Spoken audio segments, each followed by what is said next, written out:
Hey everyone, welcome back to episode 2 of TJ Hates Quitters, where we are focusing on the Challenge USA. We're not episode 2 overall. We've been on the block for a little bit, but we're over here on Silent Podcast, where we're anything but silent. I am joined by my co-host Katie. Katie, how are you on this Wednesday evening post Big Brother and Challenge, but more specifically the Challenge USA? Yeah, Big Brother shall not be named, but yeah, boy, I'm excited for this challenge episode. I thought it was another great episode. I'm excited to talk about it. The only context we'll be talking about Big Brother is the contestants that are on the show, because that's the only Big Brother that matters right now. I'm so jealous that you got to say yeah, boy, before I did. I made sure to write it down in my notes for this episode and just wrote, yeah, boy, LOL. Yeah, buoy, I guess, technically, but... Yeah, that was fun. Good job, the challenge. Yeah, made me laugh. I'm proud of you. Well, this episode starts off with the algorithm, which, if you tuned in last week, you heard what my roommate's opinion is on the algorithm, which he's upset because it's supposed to be an algorithm is steps. It's a procedure. And then they're like, it's random. Mm-hmm. So we start off with the random procedure. I guess the steps are the fact that the partners can't be partners again until there's no option except to repeat partners. Right. And once the repeating partners happens, then you can't be partners with the same person twice in a row. So it does seem like we are going to have the algorithm the whole season based off the way that this is being described to us, but we have our first experience with the algorithm. Yeah, and I kind of wonder, like, based on how some of these eliminations are going, do we think we're even going to get to a point where we'll have repeating partners? Because people are leaving out of order of like what their first partner was. Like, you know, everybody's separated now. So I don't know that we'll necessarily even get a chance for a ton of people to have repeating partners. There's still a lot of people left. Yeah, I think it'll just probably depend on who goes in eliminations and from there. But it won't be until, I mean, never mind. We don't need to do math. Not at 9:16 Central Time. Not right now. But there's some math behind it of when we could figure out when. But whatever. Sure. It's fine. We'll just wait for it to happen. So we have 13 new pairs, and we can quickly run through those for you, and then we'll talk about a couple pairs that excited us upon their coupling.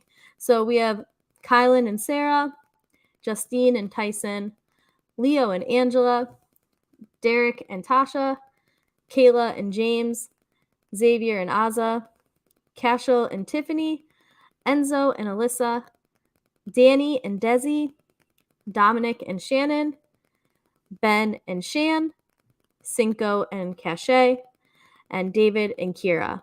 Yep. So when those pairs happen, was there one that stood out to you that you were excited for?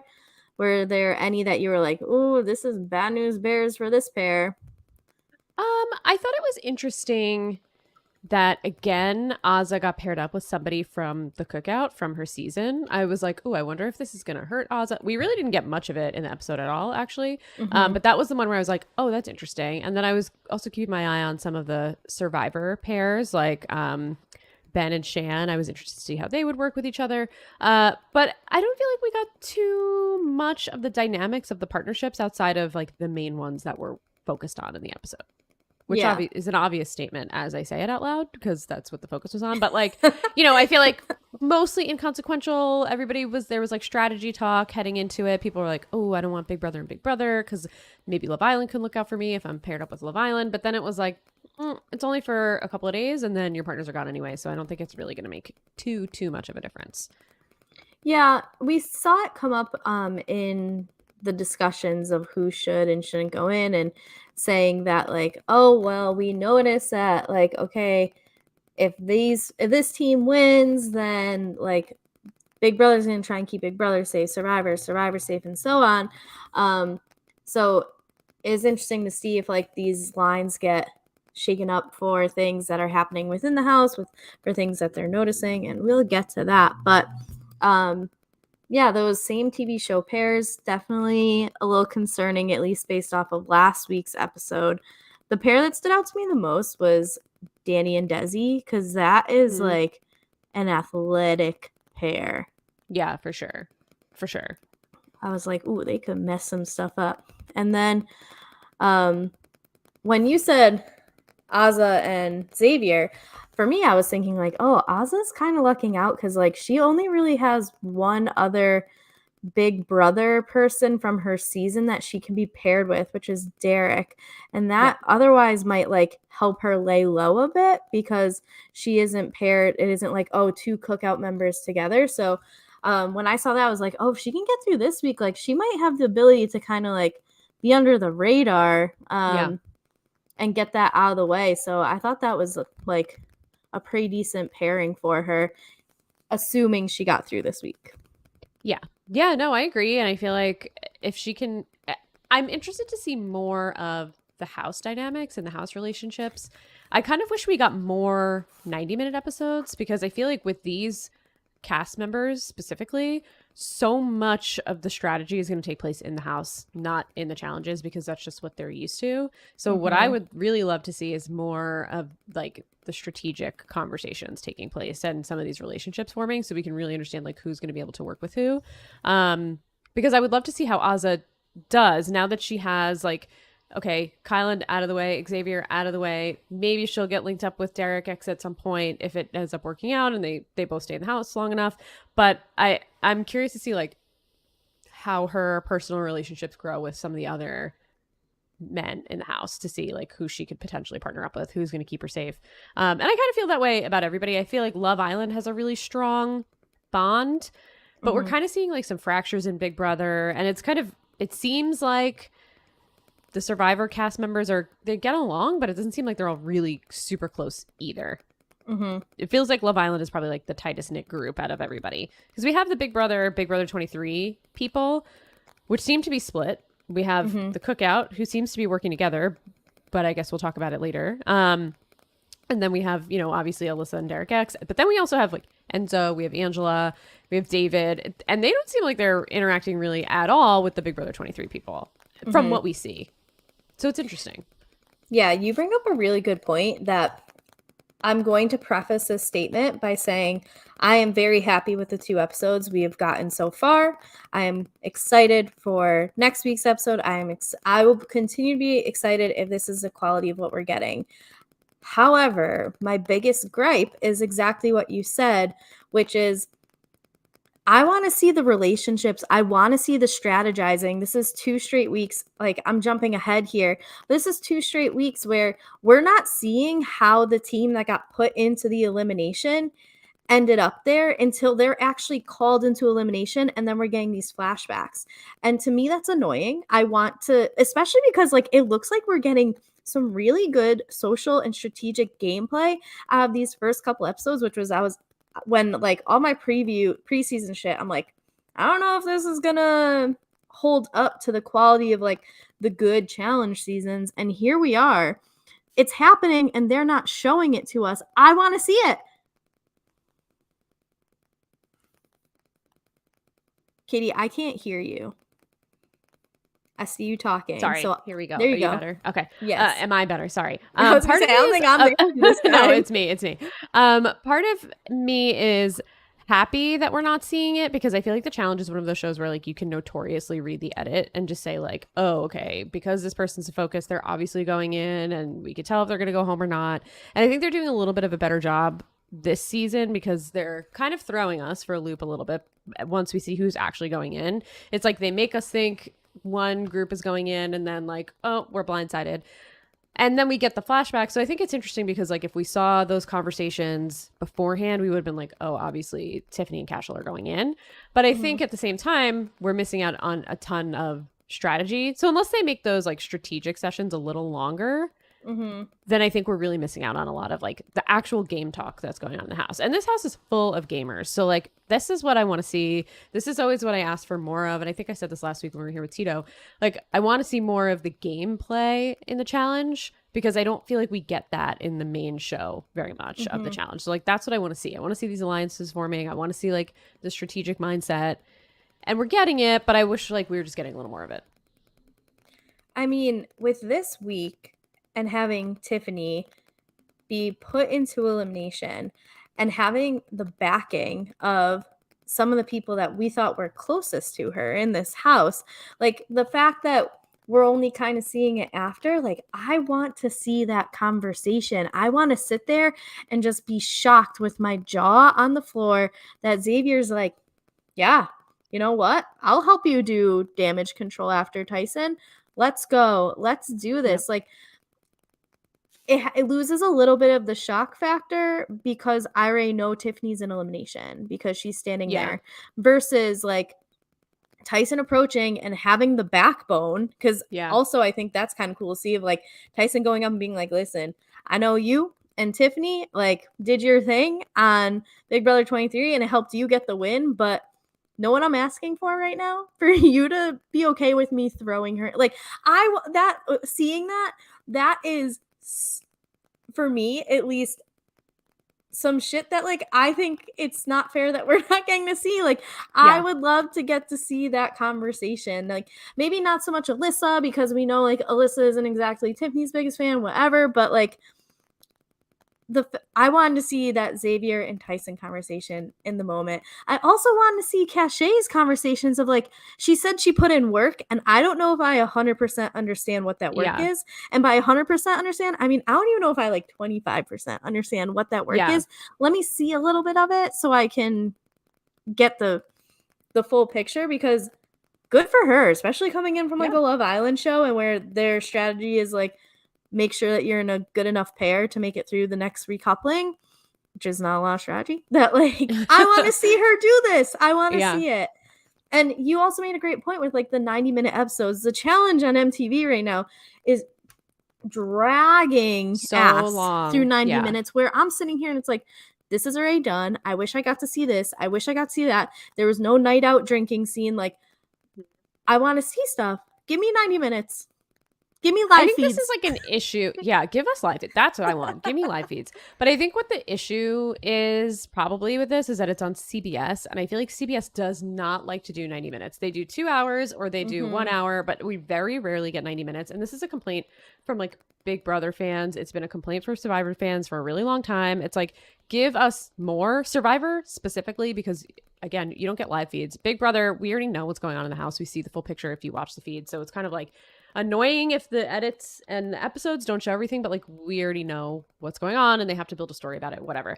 But for Survivor, where we don't get the full picture and we miss out on things, and we miss out on camp life because there's reward challenges and there's, you know, immunity challenges, and then there's tribal council, you get like 10 minutes maybe of what's going on at the camp. But now, especially in modern day Survivor, there's all these things where you have to climb a mountain and then make a choice, and then you have to find beware advantages, and it's like so advantage heavy that you don't get to see a lot of the strategy.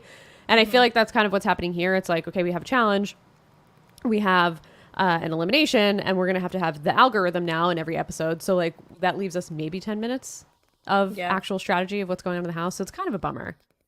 Just like a little longer. I think if it was MTV, we probably would get an extra half an hour at least, if not like maybe 2 hour episodes. I know sometimes they do 2 hours for the main show. But I think CBS is just like weirdly anti long episodes. They're just like weird network television. Yeah. It makes sense because of like how you would make a lineup, because then you either need a half an hour show or you need another show to go an hour and a half. And I don't Big think Brother fans, we don't want an hour. 90 minutes of this season of Big Brother. So, you know, just give me 2 hours of the challenge. I'm just kidding, kind of. But also right now, I don't know if I would be upset about that. I don't think I would be upset about it. Listen, we get 2 hours of The Bachelor. Why can't we get 2 hours of the challenge? To be fair, there's 2 bachelorettes this season, so it's like an hour apiece. That's true. That is very true. Everything I'm seeing of them on social media, I'm not convinced that like they're not giving each other final rose and like proposing to each other. They just look like so happily in love with each other that I'm rooting for it. I would love for the final twist to be like, actually, the 2 of us are in love. Here's that my like truly incredible Michael Lane or whatever the fuck ring it is. Neil Lane. Yeah, I knew it was some white dude name. It's been a while since I've watched, but yeah, for whatever reason, my TikTok For You page is heavy on Bachelor shit. I don't know. It's because I like appreciate the Bachelor drama. I just haven't watched it, but I like still know who some people are. Okay, but whatever. We're talking about the challenge. So we have our pairs. We're a little all over the place, but you know what? The thing about the challenge and the two of us is we're going to give you the vibes. Like we go on vibes only. I almost went no notes, all vibes, but I decided to be a professional today since last week I went no notes, but that was by mistake. So I took some notes. But anyway, before we get to the challenge, we do see a little bit of some like relationships, not so much strategy, but Cache and Cinco are paired up. If you don't know, you will now know that they are exes. They very, very, very recently broke up. Things are still a little raw, and here we are. They have to compete together. Yep. I wanted, because of my setup tonight, usually I have it on the TV and then I'll be on my computer so I can tweet and take notes at the same time. But I was trying to do my social media manager shit for Sister District while also taking notes. And I just wanted to be like, yo, you guys don't get it that this is a whole theme for some past challenge seasons of having to work with your ex the whole time. You have to do this for a day, you'll be fine. Yeah. Also, I feel like because so many of these people are maybe they've never played the challenge before. They don't know a ton of these people. They're still building relationships. I obviously I'm not historically not a Love Island person. I've said that before. So I don't know what their drama is. If they have it, seems like they didn't end on great terms, but it feels like at least you're with someone that you know, and you feel like you know them enough where you can trust them in a challenge. Unless I'd rather be with any one of my exes than David Alexander. And I have some shitty exes. So I would take any one of them over David Alexander. I am not willing to make that same statement. Okay, just saying. There is at least one that I wouldn't. Oh man. I would wish that he fell like James from that fucking buoy. Oof. Because that was rough. I have nothing nice to say. Paul, if you're listening to this, fuck you. So anyway. We got the name drop. Oh, I'll fucking, if I could find his address, I'll give it to you live on the air. So well, fuck Paul. If you play stupid games, expect stupid prizes, and this is your thing. So anyway, we're left to see if Cache and Cinco are going to come back on the Challenge USA Season 14 X's. There's a chance. We'll see how it goes. We get some insight from the Survivor people that they don't trust Tiffany. I think, was it Shan was like, I don't trust Tiffany as far as I can throw her. And Sarah Lucina's like, well, I can throw her really far. Shut up, Sarah. Sarah Lucina can go. Put her in the bin. Get her out of here. Bin her. Let's get out. I can't. I was a little surprised about this because pre-season to this, I mean, some Big Brother lore here is that there was Big Brother 23.5 after the season ended, and they all stayed in what's his name? It's slipping Todrick from me. Todrick Hall's house, thank you. Blocked him from my memory after Celebrity Big Brother. And they all basically lived there for the summer, and they would come in and out. Xavier wasn't really included in that. Elissa wasn't really included in that, but it was Hannah Chada. Azza was there and out, but it really was Tiffany, Kyland, Hannah, a few others. And then Shan came there and was with them. So I was under the impression when I saw this cast, I was like, oh, Shan's going to work with Big Brother 23 because she knows them. Derek X was another one that was at Todrick's house a lot. So that's why I'm why is Derek X being shady against the cookout? Because he was with them post-season for quite a while.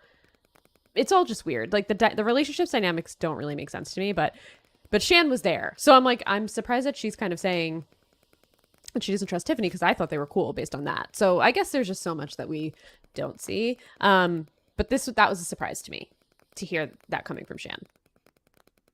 Yeah, I wonder if Shan is really trying to stir up people stir the pot for people who she thinks are threats to her game specifically and not everyone's game. Idea. Because quite frankly, I don't think that Shan has a chance of winning this game. I don't think that she is in the top 5 for women athletically. And quite frankly, if you can't be in the top 5 for women athletically, I don't care how good your social game is, you're not going to win. Like, straight up. So, well, you're just going to gas out and be terrible in the final. Like, you might get to the final, but you're not going to win it.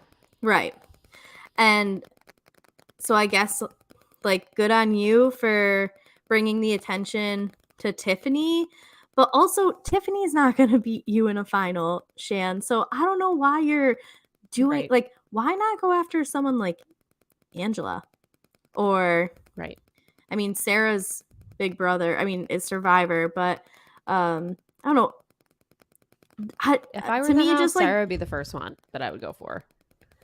I'd be like, yeah, "We I gotta just get this think chick that outta here." Survivor is, to me, Survivor is kind of playing, I'm thinking of like a cartoon sheriff where they're like standing there. Actually, have you ever seen the Michelle Tanner meme where it's like she's holding a gun in each hand, like pointed out?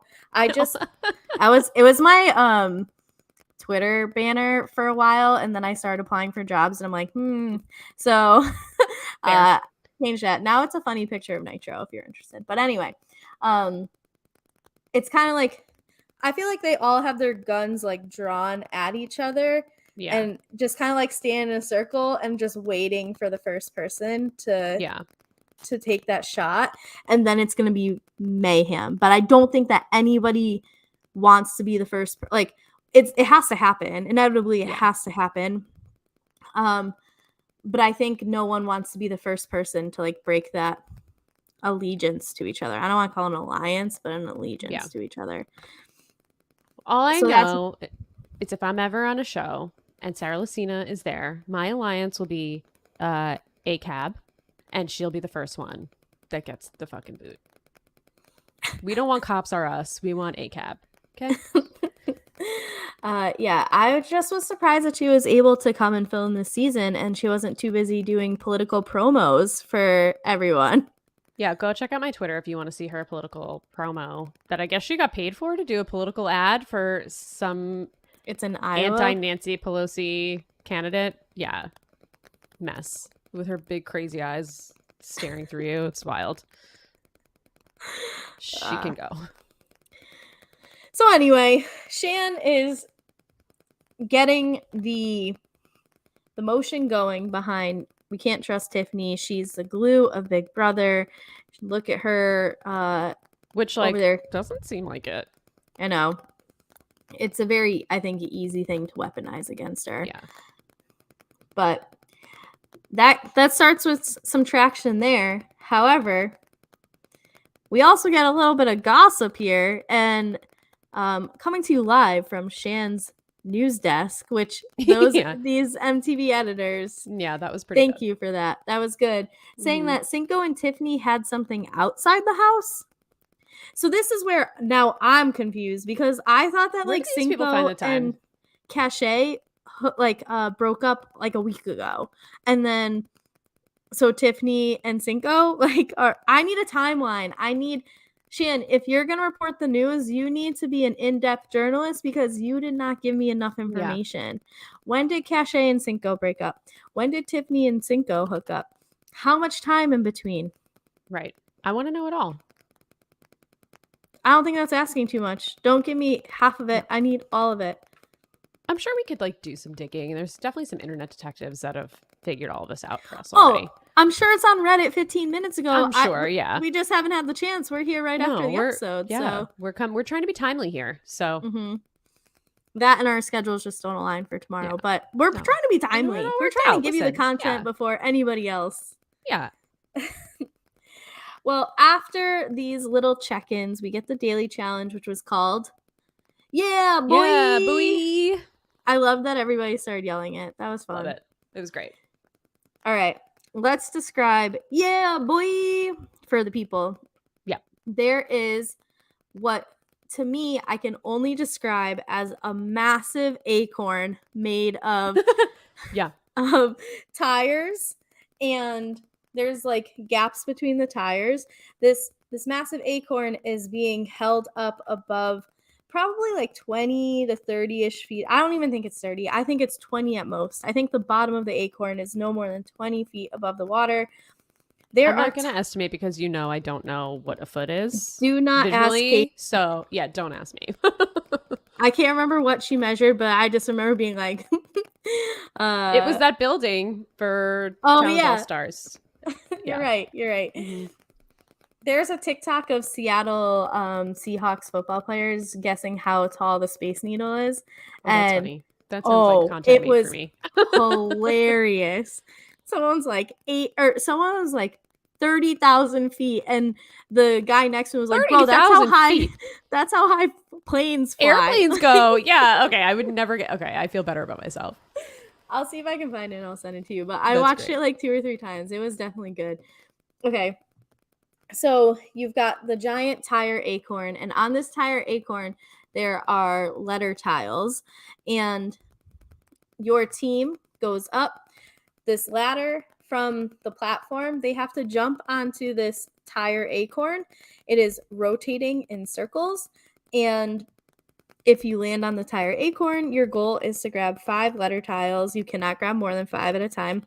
And you drop down, you swim to shore, and you put them with your Scrabble board. The goal is to make the most words on your Scrabble board. And you have 20 minutes to do this. So there's 2 acorns because there's 2 teams going at a time.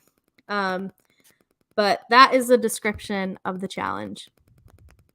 Yeah, I like this challenge. It's a little reminiscent of a Big Brother challenge where there are letters hidden in like goop, because everything on Big Brother has to have goop on it. And you have to like go search through like the goop and the muck to find the letters. And then you have to build the longest word. Whoever builds the longest word wins that challenge. And I was hoping one of the old school Big Brother players would have said Technotronics because it's iconic, or responsibilities, I think is what Shannon Elizabeth put in the first Celebrity Big Brother. But like that's more Big Brother meta for me.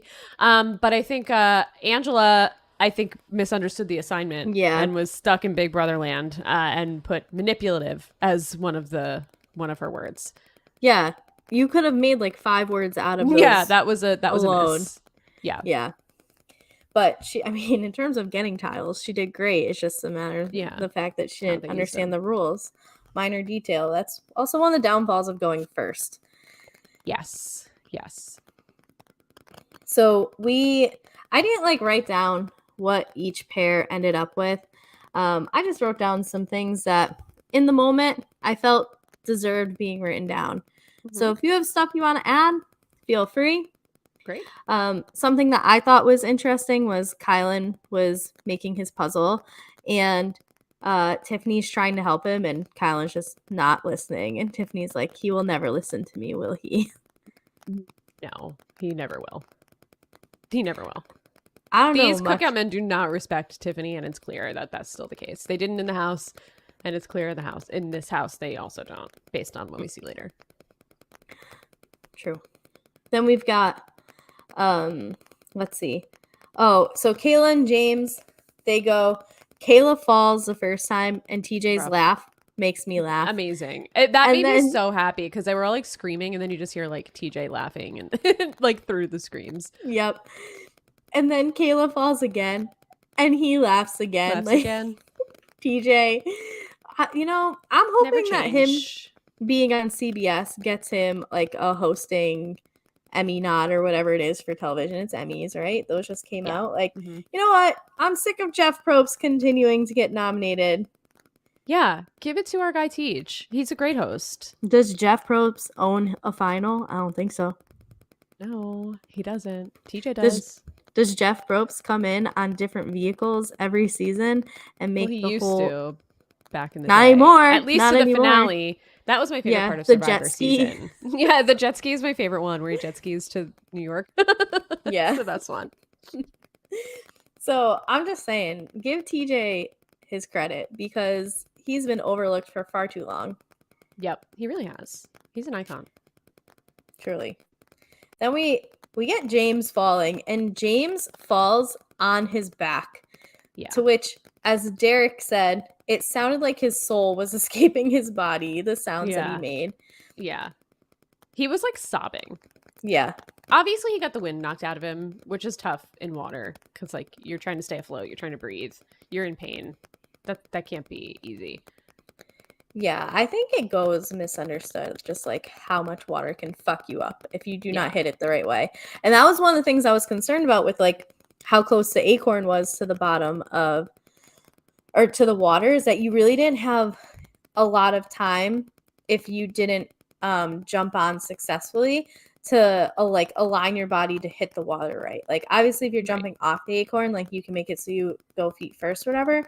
And James definitely had that happen. So James and Kayla get no words on the board, which essentially everyone else is like, okay, if we just get one, we're fine. Then we're and good, that's what happens.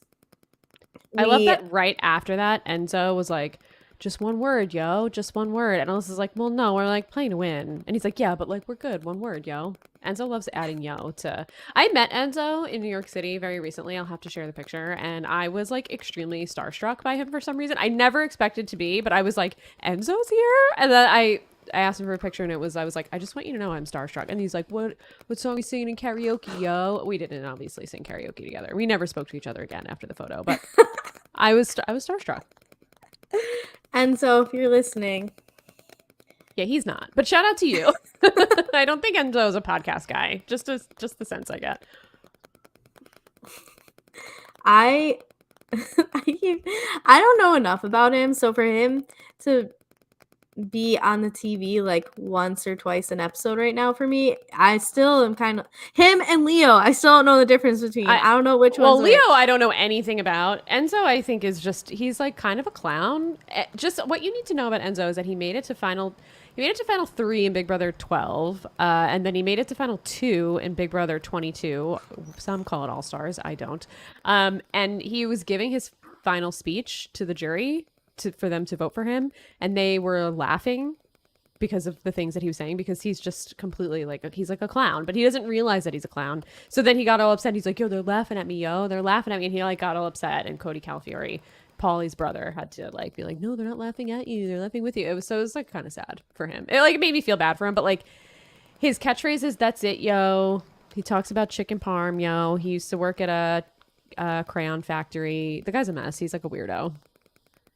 Total weirdo. Sounds like he would fit in on the Challenge MTV. Yes, he definitely would. He definitely would. We have a little Cache Cinco moment. So Cache doesn't know how to swim. She said she was terrified, but it sounded like they cut her off from saying terrified of heights. Like, I don't know if you caught that. It did feel like there was more to that sentence that we just like didn't hear the end of. Mm-hmm. We haven't really had anybody freak out about heights, but Cache jumps onto the acorn. She's hanging on there and she is afraid to jump down. And Cinco is like, I need you to do it for me. I need you to do it. And she musters up the bravery and jumps off. And afterwards was like, when he said he needed me, that's what made me do it. And I don't know if I would have been able to do this with any other partner. So they might fare well on season 14 X's. Yeah. Yeah. He seemed really supportive. He seemed like a good partner. He wasn't getting frustrated. He was being encouraging. Yeah, I don't know if we're going to get any like classic challenge partner flip outs on this season, you know? Yeah, probably not. I would assume not. Especially because I think with the random pairing, because then like if you get mad at your partner or you're a dick to your partner, and then you're an easy target the next time it's like, oh well, so and so was an asshole to me last week, let's put them in so I never be their partner again. Like I feel like there's extra motivation to be nice. I also just don't think that a lot of these people like have it in them to be like CT and Veronica or I feel like the challenge people come from like an older school of reality TV where like just screaming at your partner was more socially acceptable, and they never really grew out of it, and just being awful people in general. But that's why in some ways that's why we appreciate them to a point. But I think these newer people are like, that's not how we operate. Yeah. So we have Tyson absolutely killed it. Like, he's like a spider monkey, this dude. What the fuck is that? Unbelievable. He like jumped on the top of the acorn in one of the things. Like when he was like, it was like he was like crawling up the thing. He went back how many times?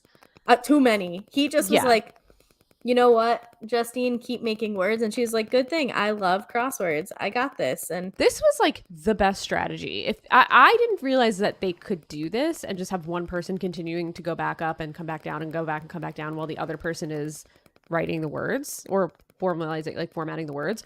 Why didn't other people do this? This is a great strategy. Yeah, especially because like you didn't have to wait for your partner to get the ladder or to jump on or jump off or whatever. No, absolutely. I think it was probably one of those things where you had to go once and then after that, do whatever you have to do. And Tyson was able to collect the letters of 2 people and Justine was able to create the words. I mean, he had like a stack. Like they showed a stack of letters. It was wild.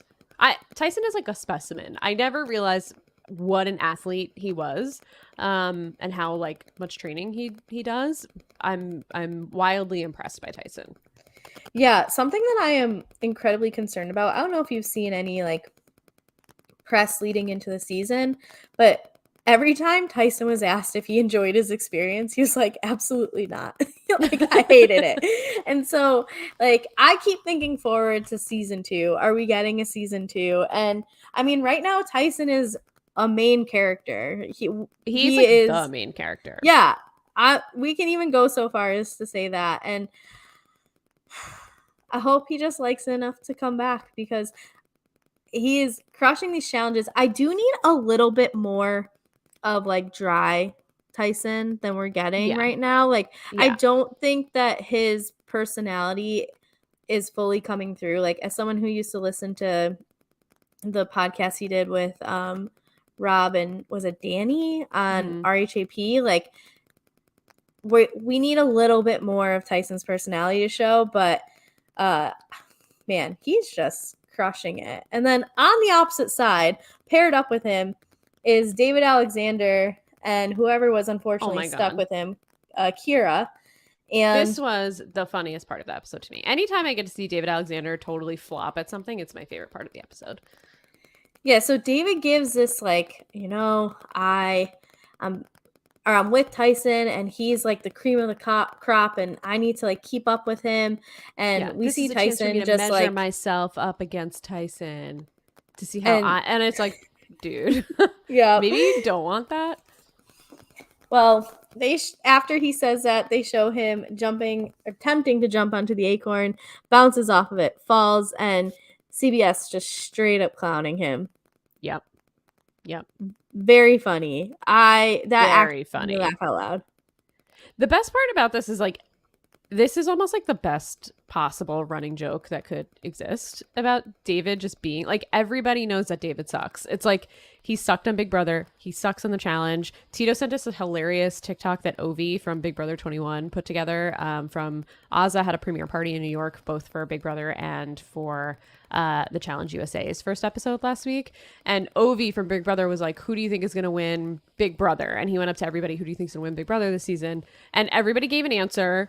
Even Derek F., who's not a fan favorite and doesn't really know anything that's going on. And the last person in the video is David. And David's like, yeah. And he's just like, he kind of gives me Nelson vibes, but like, I love Nelson and I hate David. So that's the difference. But he's like, man, I don't know. And he like, it's just classic. It's just classic. Yeah. At least CBS gets it and are giving us this humor. I do appreciate CBS. Yeah. Before we have Danny and Desi going, we have a Danny confessional where he brings up his wife again. And I just have to put it out there. Kiki has more airtime on this show than Leo, than Enzo, than David Alexander. Like, I know Kiki's name, and I don't know the difference between Leo and Enzo. I barely know any of the people from Love Island's name, and I know Kiki. So, like, why do we need to know so much about Kiki? That's what I want to know. Just fucking bring her on if we're going to keep hearing about her. Yeah, it's like, why do you keep talking? He didn't talk about her that much on Survivor. So, like, why are we talking about your wife so much here? I don't understand. Every confessional, you have to be like, well, my wife said this. My wife told me this. It's like, okay, great. We get it. You're married. Good for you. Shout out to Kiki. Extra like, phone calls? Did he sneak a phone in? Like, is he texting? There's a lot of Kiki. There's a lot of Kiki. Why do I know her name? I don't know. I feel like I know her personally. I mean, she seems like she gets it. She understands some strategy based off of She's what playing the he's game saying. more than Danny is. Yeah. He might She's be not even wearing there. a wire and she's just, you know, Maybe. radiating. Yeah, he's got an earpiece. Yeah. And she's like, you got paired with fucking Shan? You picked fucking Shan? The one thing I said? And he's like, oh, sorry. Sorry, Earpiece is Keeks. out. Yeah. Can't hear you. Going through a My tunnel. Yeah. All right. Well, after all that commentary, we really didn't tell you how well or bad anybody did. We told you that Kayla and James didn't get any. Mhm. And so everybody beat Kayla and James. Everybody got at They're least the one only word. team that got 0. Yeah. Yeah. So Kayla and James lose. And as we told you, Tyson's a freak and him and Justine won. 9 words they got. Yeah. Which is like, I think the next highest was maybe Tiffany and Casual. They got 6. I think 6 was the next highest. I don't know if they're the only team that got 6, but everybody was like averaging around like 4, 5, 6-ish words. Yeah. Tyson got 9. Tyson and Jasmine got 9. Justine. Sorry, Justine. I have Big Brother on the brain. My bad. What a poor brain you have. It's really I feel poor. so not. It's poor. I shouldn't say poor. See? I just feel know bad. Kiki. I don't know Justine. Sorry, Justine. So I want to put out there that I do like that Justine bounced back quickly because Selly, from what I learned from Josie, Selly and Justine are legit best friends. Like best friends, like fingers crossed, as tightly as they can be, like live together. Like that's not like her Wes person. And Devin, fake best friends. No, like best friends. Yeah. Okay. And so for her to be partnered up with one of the 2 people who threw her in and be like, okay, I gotta get over this. Like he can be a benefit to my game, and then to go and win this with him and come out and make this like big decision and throwing in Tiffany with him. Like, good on you, Justine. That is the right mindset to have, and I am proud of your gameplay, especially for a Love Islander. Yeah, I think that was great from her. Just, you know, I know heading into it, she was kind of like, oh, you got my girl out, so I'm going to, you know, whatever, I have revenge on my brain. But very quickly, as soon as she got paired up with Tyson, she was like, listen, I got to let it go. And that's the move, because Tyson, now you're in good graces with Tyson. There's no bad blood there. He's obviously the strongest person in the house at this point. He's won 2 challenges in a row now. You don't want to be on his bad side. Work with him. Learn from him. He's super smart and super strategic. So, like, I really like that they were able to work so well together. Also, if I'm Angela and Justine, I am so happy that I've been with Tyson at the beginning. Me too. Because he has a huge target on his back right now. Yep. So, and now they're good. They're like, okay, Tyson's out of the way. Got my challenge in. And as long as they're not the ones putting him into an elimination and he potentially comes back, like, they have an ally in Tyson, who is one of the strongest men. So, yes. And we got that from Angela, too. She's like, Tyson and I can now look out for each other because we're on different teams. And it seems like they really do want to stick to their kind of what they said, you know, like the 2 of them to the end. Angela has a type, blonde dudes with long hair. What can we say? Is that work with who the T in Tangela? Tyler. Yeah, Tyler is like long, blonde, curly hair. Got it. All right. Well, after we get back from the challenge, we go straight into the room where they show like the leaderboard and the winning pair and the losing pair. So we have Tyson and Justine talking to James and Kayla, basically saying like, hey, who do you want?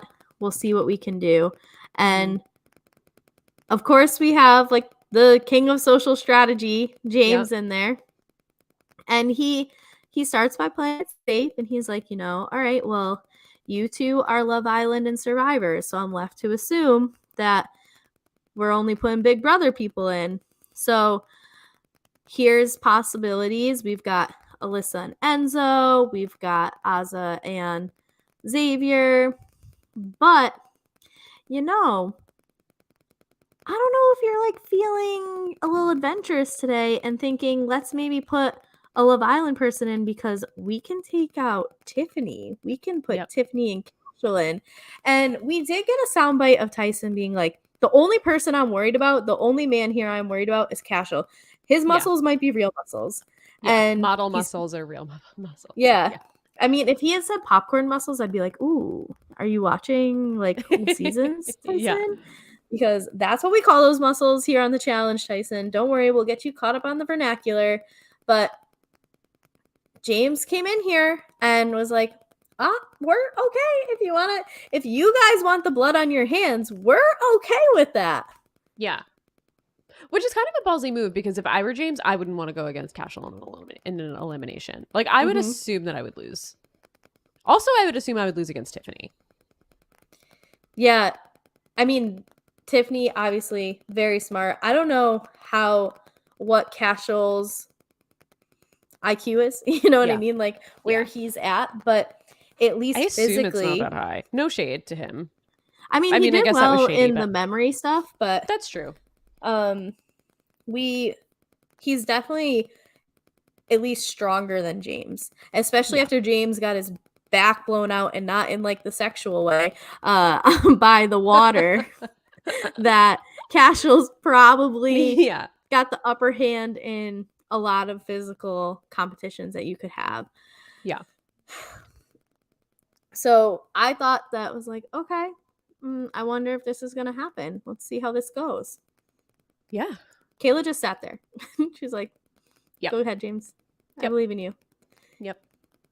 All right. So after this little meeting, we get some relationship stuff, some strategy stuff. We have Cinco carrying Tiffany to bed. And not only carrying, but putting her up on the top bunk.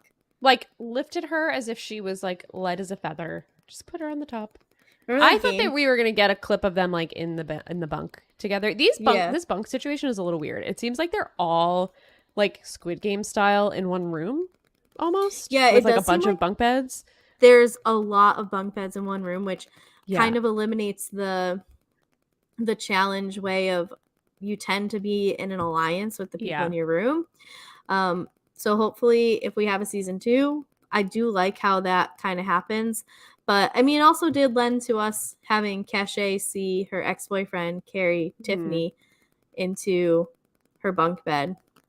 I was, like, waiting for him to get, as we know from the challenge, I was waiting for him to get in the bunk with her. But I guess we're not at this stage of Challenge USA yet. Maybe season 2. Maybe. Are they going to... Do you think CBS would show 2 people, like, going at it in the... It's true. The challenge gives us like a lot there. They don't really they don't leave a lot to the imagination. I mean, there's always a blanket, but you know what's going on under that blanket. I don't know that CBS would show that as much. I'm trying to think, because really the only reality TV show that I watch on CBS is Survivor. And if 2 people are having sex out there, you're asking for like syphilis or something. Gross. Like you gotta be catching some sort of venereal disease. I'm trying to remember what they show of showmances on the actual show, because on the feeds you see everything. And I don't know that a ton of it makes it onto the show. I don't know. I don't really remember. Yeah, I don't know if we would see it, but I also don't really need to. I'm okay with not seeing it. But Cachet shouldn't have to see it, and now she's upset because I appreciated Cachet's personality and her confessionals throughout this. My one small issue is when we blame the other woman, when like it's your ex-man making this choice. Like, she has no commitment to you, Cachet. Yeah. Is it smart to make an enemy like that out of all of Love Island? Yeah. No, Tiffany. But she doesn't care. Tiffany is a boss ass bitch who does what she wants when she wants. But needless to say, my one minor bone to pick with Cachet in all of this is like, I see you taking it out on Tiffany. However, Cinco has a brain too. He's making decisions. He could be like, I don't want to be disrespectful in front of Cachet. Yes. And he didn't choose that. Just putting that out there. He did not choose it. So after this scene, we have Cachet and Kyra talking and saying, Cachet's like, Kira? Where did I get Kyra from? Why? This is what happens when I try to read. Kira say that Tiffany's intimidated by beautiful women and is collecting the men on her side. How did you feel about this statement? I disagree with this 100%. 100%. Knowing Tiffany from Big Brother, she was aligned with the women. I mean, okay, there were a few times where she did have a little bit of jealousy towards some of the women. Sarah Beth specifically in the show came out. We saw some ugly sides of Tiffany. Tiffany's not perfect, but I don't think that she has an issue with beautiful women. I think she does really know how to work with the men. She has a little bit of a flirty side. But I think she also was very closely aligned with Hannah Chada. She was very closely aligned with Claire in the house. She worked decently with Elissa. I mean, they weren't like super close in the house, but there wasn't any tension there. And Alyssa's beautiful. I mean, all of these women are beautiful. So I disagree with that statement. Azah was someone also, they had some headbutting because they just have like different personalities, but I don't think it had anything to do with Azah being like a beautiful woman that she was intimidated by. They just had some communication stuff they had to work out.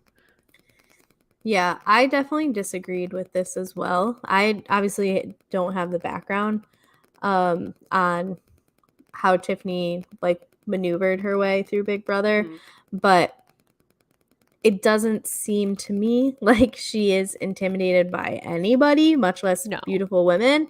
And if you want to say that Tiffany has a flaw, it might be the fact that it's not even just like not being intimidated by anybody, but like she doesn't give a fuck who you are. I think that's more of what it is.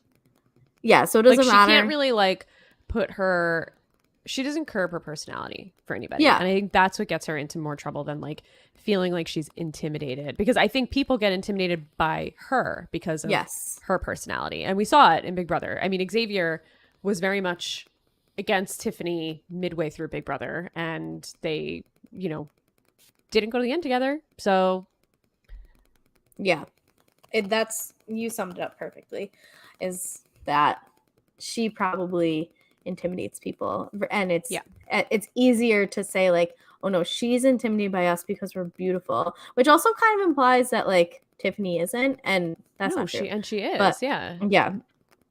So I definitely disagree with that as well. But that kind of gets, again, some more traction going on Tiffany's name. And we see Tyson ask Tiffany, like, who should I put in? And when this conversation started, it was like the strategic prowess in this conversation is overwhelming. I'm drowning in it. The power that this has.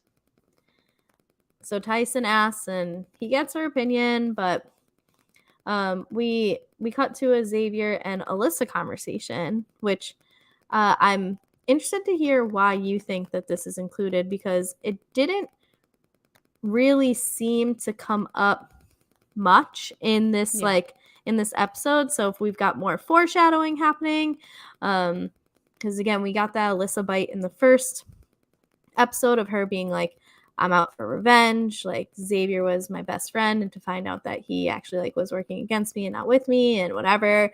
But Elissa goes to Xavier and is like, listen, first of all, is it Xavier or Xavier? Okay, Xavier. I'm going to continue to say Xavier. And if someone needs to correct me, go ahead. I will gladly be corrected. I also will gladly be correct, but I'll gladly be corrected. That she's like, listen, I'm supposed to be your best friend, and like it's my name out there because I'm in a Big Brother duo for this partnership this round. Like, I would appreciate if you would, like maybe have my back and maybe campaign for me to stay here. And so Xavier says, like, I have a decent relationship with Tyson. If I can do anything, I will. So, yep. Why do you think they showed this? So, okay, some Big Brother lore is that so they came up with a quote unquote master plan, which also took place in Big Brother 12 in the alliance that Enzo was in, the brigade. They come up with this group of 6, and then each person in the group of 6 has another extension. It's kind of like an onion. There's like layers to it. So they each have like another person that they're tied to, and they make that person think that they're their duo until they get to 6 and whatever. The Cookout is the first alliance to get their 6 to final 6 in Big Brother, and Elissa was the last one left of kind of this like exterior part of the alliance, and Xavier was her duo partner, I guess. In Xavier's mind. In her mind, they were super close allies. They were working together. That was their number one. The season of Big Brother that they were on was broken out into teams to start, and they were on the same team. So they were on the Kings. It was like all the suits of cards and then the Jokers. So it was them. It was this guy Christian, and it was someone else who doesn't matter. It doesn't matter. I don't remember, but I don't think they matter. And so Christian and Elissa were super close. He went out early. So Christian was Xavier's original like duo, but then once Christian went out, her and Xavier became really close. It's also like he kind of has a crush on her. It's very obvious that he really likes her. So I think she felt super quote unquote betrayed by him in the cookout because she was the last one out before 6. She went out on, it didn't, she went out on a double elimination and a double eviction. So it didn't really feel like, there was like a ton of backstabbing. It was like the most ideal way for her to go out without feeling burned. So that's why like, I think some of this is a little weird, but, I think what the thing is, by the time that Xavier had to cut Elissa, there were already fractures within the cookout, and he already was against Tiffany. And he that week was talking about like maybe we could get Tiffany out instead of and sacrifice the cookout going to Final 6 in favor of keeping Elissa. So like he was ready to backstab Tiffany on Big Brother. I don't know why this, and if she watched the season, she would have known that, and I'm assuming that she did. So like this is why some of this narrative is like very confusing to me. Why, like, so I guess like this is just her way of being like, we're besties, you have to save me. And then this time he actually did cut Tiffany to save Elissa, which is what he wanted to do in Big Brother 23, and he just didn't do it. I don't know if that answers your question. I went on a little bit of a tangent just with like the history of it all, but there's like fractures in their relationship because of that. When she's like, your best friend is lying to you for 63 days. But like that's the game of Big Brother. I mean, come on. So you think that this is more like compensation for what has happened in the past versus foreshadowing of something that might happen in the future? I feel like it's like closure for her with her relationship. She's like, now there's a chance for you to prove yourself to me, basically, because we were besties, and then you cut me in favor of Tiffany, who like whatever. Now you can prove it to me and like save me over Tiffany. That's what I think. I feel like this is more of like wrapping that relationship up in a bow, but we'll see. I'm kind of like, I don't like this storyline that we're going with of like, the cookout betrayed me, so now I have to betray the cookout. It just feels like they all were very understanding of like the need for the cookout and the reasons why that group of people work together. So it feels weird to me a year later. I mean, I guess it's less than a year. We're watching the show a year later that we're harping on this. It's very strange. I also wonder, because we haven't heard from Derek or Elissa, like, I want my revenge on the cookout. It's more like, I want my revenge in this game. And so I'm wondering if we're getting a little bit of like for the people who are Big Brother fans especially, like, it's very easy to jump to the conclusion of like, fuck the cookout. Like, you guys fucked me over or whatever, where that hasn't been said. And so I'm, again, not taking sides. I've watched enough challenge. I've seen enough tweets where it's like, if you saw what was actually said, I didn't actually say this.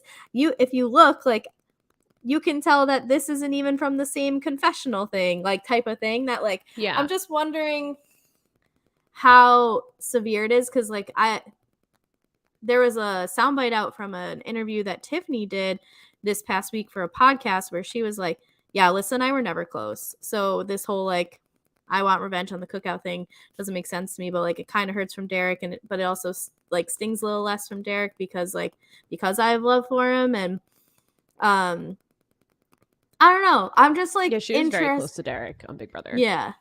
So I guess I'm just kind of like interested in what was said actually and and I don't know what's going to happen. Is it truly like, no, I want revenge against the cookout? Or is it just like, listen, these people outplayed me last time. I want to outplay them this time. That. Yeah. Yeah, I don't know. It's kind of like a weird, I wasn't expecting this. When I saw this cast, I was like, oh, Big Brother 23, they're going to work together to get everybody to the end. Which kind of makes sense in the challenge because it's like, okay, once you get to the end, like then you're all running the final against each other. It's if you want to get to that point where you want to get some of these stronger people out so you can, have a better chance to win, sure. But like the numbers in the beginning of the challenge are so important because you always want to be insulated by somebody so you don't get thrown into elimination. So it feels weird. Like, I don't think Tiffany would have turned on Elissa early on. I think if they had a structure of like Big Brother has to stick together, Big Brother 23 has to stick together. I mean, they have the most stacked crew from their cast out of maybe Love Island too. I don't really know how those seasons. No, theirs is like pair up. It breaks down to like 3 from. I think there's 8 of them, so I think there's 2 from season 1, 3 from season 2, and 3 from season 3. Okay, yeah. So it just seems like bad strategy to say. Yeah, I guess also like everybody else probably would have assumed that the cookout would work together too, but like power numbers. Yeah. No, it definitely is interesting because I guess like the flip side of that is, do you try to remove yourself from being seen as like this group of 6? Because I mean, it's not like this was Big Brother season 14 that this happened on. It was the last season of Big Brother, like, right, and less than a year from when they finished, based on when they filmed. These people have been all over the place. Like, we all heard about the success of the cookout and why it existed and the importance of it and the importance of having a Black winner, and like this is all very new and still. So I mean, I also understand even like the cookout to be like, nah, I'm not with them, like not this time. Please, like, don't assume that we are together. I'm willing to work with you, Big Brother, or with Love Island, Survivor, whoever. I could see that. And when I did the preseason podcast with Isaiah and Julia, Isaiah especially was like, I could see all of them being like, no, we want to prove that we don't need each other to make it as far. And like you said, like that doesn't also seem like the smartest gameplay because the challenge is a numbers game a lot of the time. Yeah. So yeah, it's interesting. But as we see, Tyson and Justine call down Tiffany and Cashel to be in the elimination. And it's at this point where we get some of the conversations that we had talked about earlier in our podcast that, like, do we wish we saw them? Do we wish we're okay with seeing them in this kind of like flashback moment of strategy? But essentially, it seemed like Tyson went around to at least Xavier, to at least Elissa, and was like, if I throw in Tiffany, what do you think? And he got at least their approval. And it seems like Cachet really did some work, which I, again, wish we got to see what that work was and how she got to put her like social prowess on display for this to happen. But we've got Tiffany and Cashel in the elimination. Yep, we do. We do. Tiffany was blindsided by it. She was. I mean, I would be too if I were her. Yeah. It was interesting to see because I just, from everything that I saw, and again, like I followed Big Brother 23 through Twitter, Tiffany and blindside only go together in the same sentence if she's doing it. You know, like her getting blindsided doesn't seem to be something that we would ever expect to happen to her.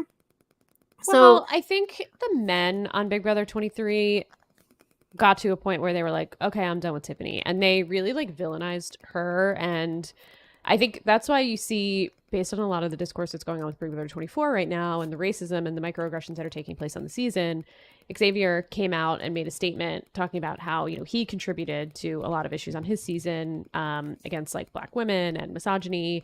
And he took responsibility for it or accountability for it. And Kylan said the same thing.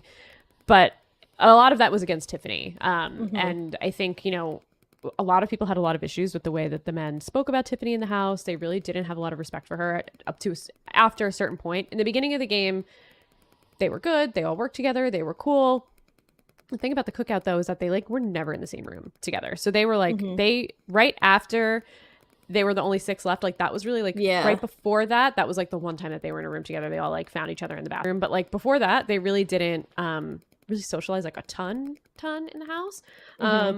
And I feel like once the numbers started dwindling, they really like lost patience for Tiffany and they really didn't treat her well. And I think she was blindsided by that. I think she was not expecting to get treated like that by them and get kicked out in the way that she did and treated that way. And it feels like Xavier just did the same thing to Tiffany. When we heard Tiffany say, like, the only people I really care, like, I'm closer with Xavier and Azza, like, I don't want to put them in. And Xavier threw her right under the bus again. All right. I'm asking, not out of accusations, but out of curiosity, is this Notes app apology that I read from him well-timed, because he knows what's coming up on the Challenge USA on Wednesday, July 13th, after this episode of Big Brother airs? It's interesting. I think it's probably more of a coincidence, but it is interesting timing. And I wonder, like, if he would have made that same statement. I think either way he would have made a statement, but I wonder if he would have made the same statement about, like, accepting his responsibility if, like, this didn't happen. But I think he probably had he seems like a reasonable guy, and it seems like he really reflected on a lot of the feedback he got after the season. He's not, like, super into the drama of what's going on in Big Brother. He doesn't, like, really keep up with the discourse. He's one of the few that kind of, like, took his money, went away for a little while, and then, like, obviously filmed the challenge. But he doesn't, like, really, he doesn't go to these premiere parties. He doesn't, like, get into it with everybody. Doesn't really stay in the conversation. So I think this was just, like, truly just a coincidence where he reflected. He made a lot of mistakes. He saw that. He probably watched the season. He sees what's going on now and wants to kind of just say, like, I know I was wrong. And I hope the people that are fans of me in this house, because they're all saying Xavier's their favorite player because they probably only watched Big Brother 23 and he won. Yeah. He's like, I hope these people that name me as their favorites reflect on their behavior and realize that, like, they're doing the wrong thing. I think it was a coincidence. Okay. Yeah, again, wasn't asking in an accusatory way. It was just, as an outside viewer of this season of Big Brother as well, that just wondering. Yeah. All right, so let's talk about this elimination. It was called Power Channel, I believe. It was Power something. I think it was called Power Channel. Power Station, Power something. It wasn't as well named as Boy. So I don't care what its name is. But what we've got is each team has their own knockoff Peloton bike, and they have to pedal, and there's kind of like I want to call it like a thermometer, but essentially there's 6 lights on a column, and after you pedal so much, one light goes on, and then after you continue to pedal, a second light goes on, and then after every 2 lights that go on, there is a screen at the top, and it shows 12 symbols, and it's only on for 10 seconds. You and your partner have to memorize it, and then you get off your bike, you go over to this bin that has the symbols, and you have to put them in the correct order. If you are correct, you move on to continue pedaling. If you are not correct, you have to pedal to show those symbols again. Yep. So there's 3 total sets of symbols that need to be memorized and put on this magnetic board, and if you complete all 3 first, your team wins. When you saw this, who did you think was going to win? Tiffany and Cashel. 100%. So the only reason I thought, I'm like, oh, James and Kayla stand a chance is because I don't know. To me, it seems like James and Kayla would be the 2 people that have a Peloton at home. You know what I mean? Like, yeah. Well, this was like, I was like, oh, I could do this. I have a Peloton. Yeah.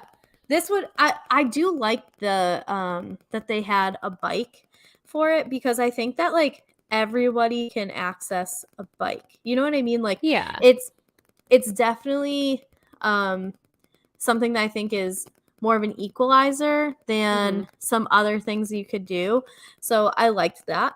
It also takes, like, a ton of stamina and endurance. Like, you see a bike and you're like, oh, this is going to be easy. But, like, that shit's not easy. After, like, 5 minutes of, like, pedaling your ass off, you're just like, oh my God, my thighs are on fire. Like, I can't breathe. Like, it takes a lot.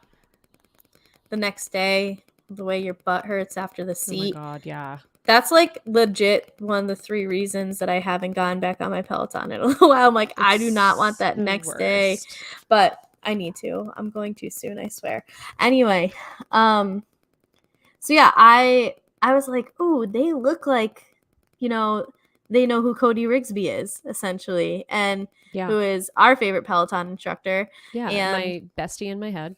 yeah, oh, He well, doesn't know I that's exist, but I always do his class when it's my first day back on after a break yeah. because I know I'm gonna laugh. And Yeah. I don't need to be motivated. There's people who are on there who are great at motivating you. I just Mhm. want to laugh. Yep. So Same. he makes me like dance too. I'm just like, woo. But anyway, Yeah. so yeah, I didn't think that like I didn't necessarily think that James and Kayla were going to blow this one out of the water, and I didn't necessarily think that like Cashel and Tiffany didn't have a chance. I thought that Cashel and Tiffany would do better in the memory part because of Tiffany, and it to me, I was like, well, James did fuck up his back, but Mhm.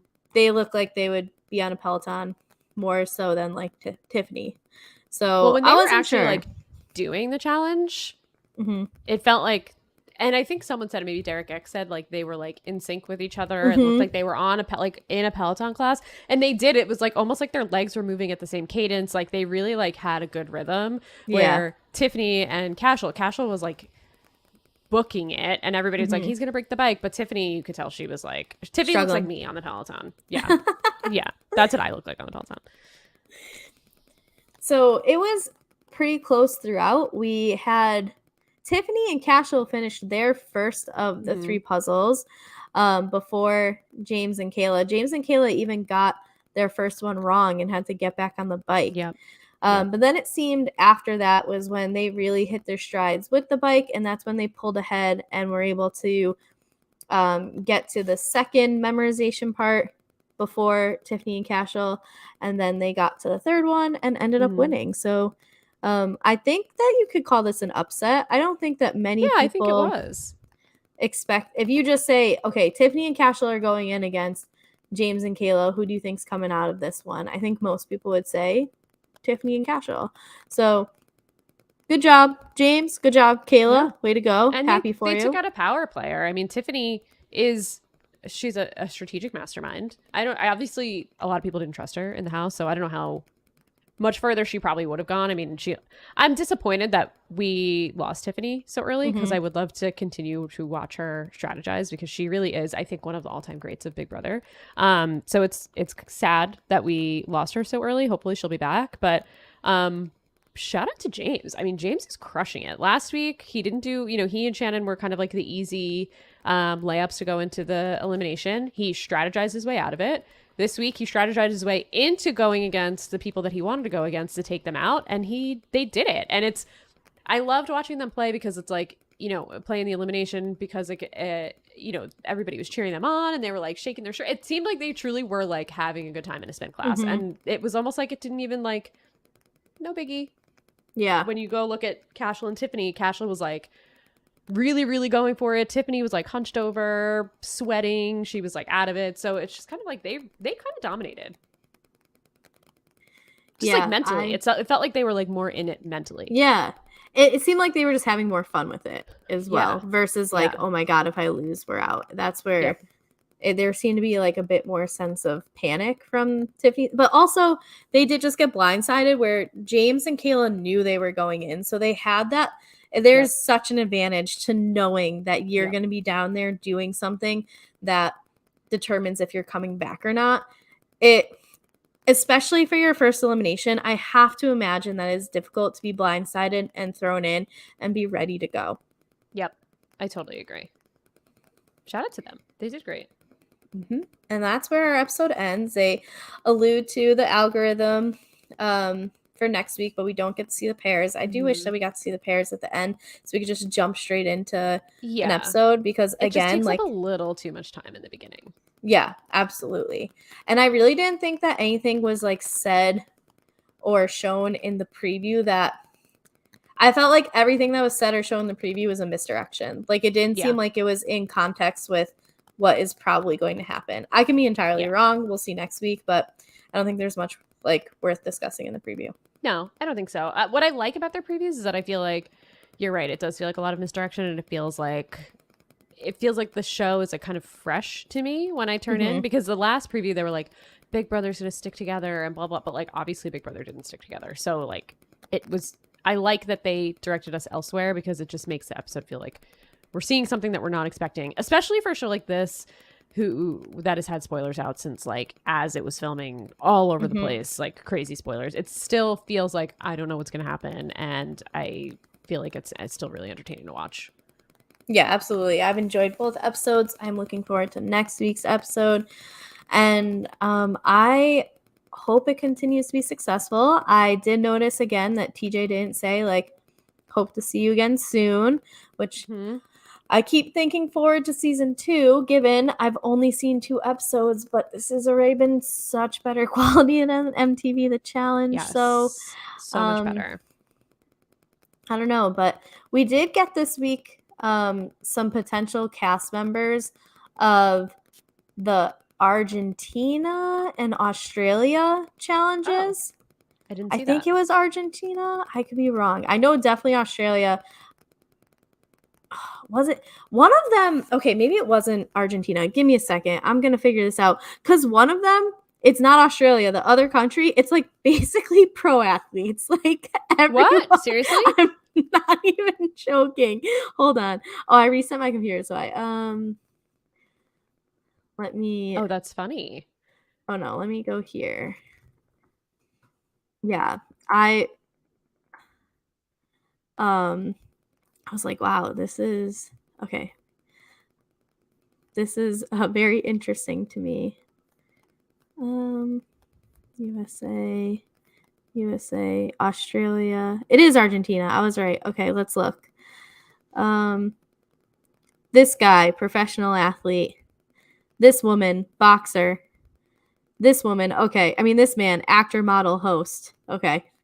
Actor, model, host. Yeah, this person, this woman, presenter, model. This person, Olympic swimmer. But are these people like we know, or they're like literally from Argentina? I don't know any of them. Okay. And this so they're not like Argentinian, like Americans. I mean, that we might know. Recognize? If you care about knowing who is on the Argentina, the challenge, the challenge Argentina, if you don't want to know, like, you can leave now. We've recapped the episode. So it's thanks You'll for just listening. Miss our plugs. Yeah. Which you probably but heard, otherwise, Fabian Cubero. Do you know who? It doesn't even say what sport he was a professional athlete for. Marcella Acuna. I imagine it's an Enye and they didn't put it, but it just says an N. So that's the woman boxer. Christian Sancho. He's the actor, model, host. Sol Perez. She is very, very attractive. Presenter, model. Pepe Miolans, Olympic swimmer. But he looks a little bit older. I don't know. And then Stefano De Gregorio, child actor, model. That's all they have so far. And it says that they're not filming till mid-September, which to me is interesting. And their cast is only going to be 16 people, where like the US cast is 28. But to me, that's kind of interesting because this one's going to be done in USA is going to be done in mid-September, and this isn't filming. So I'm left to wonder, like, I'm assuming that they're going to make a decision on if they're going to do a season 2 probably within a month. I mean, it could happen tomorrow. It could happen like a couple of months after the season ends. But if it's this whole, like, we're facing you off against other countries, and the other country isn't even filming until after this one ends. Let's see. The Australian one. The Australian one is reality TV people from Australia. They're not professional athletes. But it doesn't say anything about when they're filming. And again, there's only like a few cast members who are on there for like the speculation thread. So they probably aren't filming until September as well. So again, the future, I just want to know. I hate not knowing things. Yeah, I hate not knowing too. I would like to know.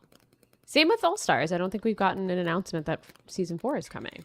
I saw today that Paramount Plus is apparently sending out a survey All Stars and Homecoming, So that is a great. good sign, That is a good according to this tweet that I saw, that they could both come back. But I think the issue with Homecoming is just, I don't know how many other full casts you're going to get, and they might have to settle for getting 6 of 7 or 7 of 8 or whatever. Yeah. But yeah, it seems like, I know that there was a big Challenge Mania event this past weekend. That was like the season wrap party essentially, and Mark Long was there saying like, anything you post, please tag Paramount Plus, like hashtag the challenge and all this stuff, so that they see like, look at like we put this whole party together, like how many people are here, and like want to see more and all that. So well, I hope that we get more All-Stars. That's been such a bright spot. Yeah, absolutely. But I think that's everything challenge related that I have to talk about right now. Yeah, I think so too. Sweet. Then let's, round this up. Let's tell the people what we're doing online. Let's click the right button first, Kari. You got this. Okay. Katie. Yes. What are you doing on the internet these days? Well, you can follow me mostly anywhere at Real Slim Katie. Twitter, Instagram, those are the 2 platforms that I actually use. You can also follow me on Twitch at twitch.tv/RealSlimKatie with an underscore at the end. Feel free to drop a follow there. We talk a lot about reality TV and just life, other things, play some games. It's a good time. You can also find me all over the place on Silent Podcasts these days. We haven't kicked off Bachelorette coverage yet. I think it's really still TBD. I started watching the I maybe announced it a little too early, but I started watching the premiere, and then I just couldn't get through it because I was just tired, and I was like, I can't get my brain into the Bachelorette right now. So once we watch it, I think we just need to figure out scheduling and figure out if we're all feeling committed to doing it. So TBD on Bachelorette. You can find me on Bounce Checks, where we're talking about Big Brother. We also have some Bounce Checks live feed coverage. We've only done one so far. I think with the way that the season has been going, none of us on the panel have felt super motivated to talk much about this season. So we'll probably be back this week to review everything that's gone on and review the eviction. Probably pick up Bounce Checks again next week once some things maybe have hopefully settled down a bit. I think unfortunately, it's just not fun to talk about, and it's just a downer, and it's even a downer to watch the feeds. So that's why we've been a little bit spotty with some of that coverage, but you'll hear more from us and what our plan is moving forward on how we plan to cover the season, probably on Friday. You can find me also covering Real Housewives with Kari on the Cool Water Show. We just recently released an episode where we talked about Real Housewives Ultimate Girls Trip, Real Housewives of Beverly Hills, and Atlanta on Sunday. And I think that's it. And this. So I think that's it for me. I think that is like I'm it missing too. one, but I guess I'm not. No, you're not. I was paying attention. Thank you.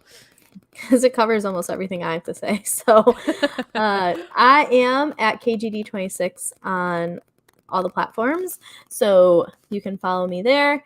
And in terms of podcasts, Katie basically said everything. So we've got the Cool Water Show for Real Housewives coverage.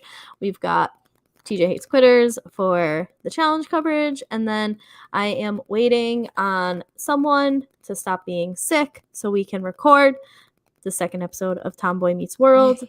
I know I said be out soon, but sometimes life gets in the way, and it's not me that's sick. So, but once we get going, once I have 4 of those recorded, we'll start releasing them. But the first one was fun, and I just can't wait to put it out into the universe. So yeah, you can find me on Silent Podcast, on Twitter, especially Twitter, not as much Instagram right now, but whatever, just follow me and say hello. I've been getting some unique interactions lately on Twitter, actually. When I asked if you'd rather have your work meeting or a social plan, I had a lot of people answer me on that. I wasn't expecting that. It was a good not question. Just friends answer, not Twitter friends, just random people answering me, which I appreciated. I found it. Yeah, I wonder what because I didn't hashtag anything, or maybe someone they follow replied to me. Probably. And then they saw it, would be my guess. But my most unique Twitter interaction I had, I don't know if you saw, but I was looking for a new stick vacuum, because we're moving soon, and I just feel like it'll be easier than the Roomba that we have. Like, yes, the Roomba does it, but I think it'd just be quicker because like my dog sheds a lot. But anyway, I digress. So I was looking for a Prime Day deal, and there is a picture of like someone using the handheld vacuum next to a sleeping baby. So I look at my Twitter. I'm not making this Okay, up. I'll So have to go look. I screenshot and I was like, oh, well, I have to buy this one, like just based off this picture alone. And so someone called like Emoji Cactus replied. It was like, then why don't you do it? And so instead of, being like, oh, well, this one seemed like a not as good one or whatever, because like that's why I didn't get it. I was like, well, actually, I found one that had a picture of a baby inside the actual vacuum filter, so that one must be a better product. Seems I bought more that powerful. instead. Yeah. This person like just gave me a bunch of like the claps emojis and like ear emojis in reply, which I don't know how to decipher this Interesting. reaction. That's weird. I read that. I was just like, okay, let's go, Twitter. Okay. Like, do your thing. So, Yeah. anyway, that's what I'm doing. Follow my gonna go stupid look shit on right Twitter. now. If you are interested in following us on social media, we are on what's it called? Twitter. I was just saying it 9 times. I wanted to call it Twitch at silent_podcast. And then you can watch any of the podcasts that we live stream both on Twitch and YouTube by searching Silent Podcasts. Katie recently revamped our YouTube page, so it is very organized and clean for you. So if you used to go to it and be like, what the fuck, you no longer will go, what the fuck, because it looks beautiful. More current. More current. Yes. And last but not least, if you listen to us in podcast form, thank you. And rate us 5 stars, subscribe, leave us a nice review, whatever it is. But again, as you know, we don't like anything less than 5 stars. So if you're not going to rate us 5 stars, just don't rate us at all. Yes. Valencia said she's looking at the interaction. Yeah, like I'm confused by it too, Valencia, especially the sequence of emojis. I just don't understand how to interpret it, but whatever. So, well, that's it for us. We'll be back next week with episode 3 coverage, and you can catch us in the meantime Sunday night covering Real Housewives. But until then, enjoy your night, day, whatever this is. Thank you for listening. Bye. Bye.